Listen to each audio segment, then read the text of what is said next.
یہ مہینہ صبر کا ہے اور صبر کا بدلہ جنت ہے، اور یہ مہینہ لوگوں کے ساتھ غمخواری کرنے کا ہے۔ اس مہینہ میں مومن کا رزق بڑھا دیا جاتا ہے۔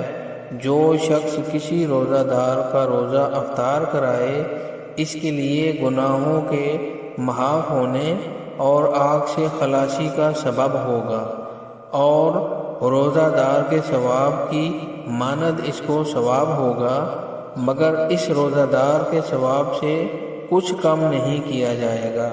صحابہ رضی اللہ تعالیٰ عنہ نے عرض کیا، یا رسول اللہ صلی اللہ علیہ وسلم، ہم میں سے ہر شخص تو اتنی وسعت نہیں رکھتا کہ روزہ دار کو افطار کرائے۔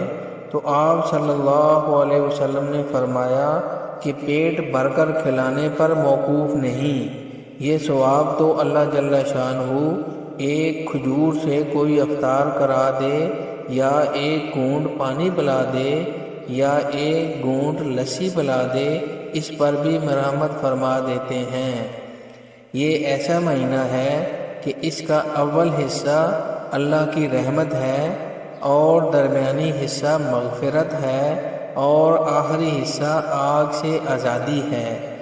جو شخص اس مہینہ میں ہلکا کر دے اپنے غلام کے بوجھ کو، حق تعالی شانہ اس کی مغفرت فرماتے ہیں اور آگ سے آزادی فرماتے ہیں۔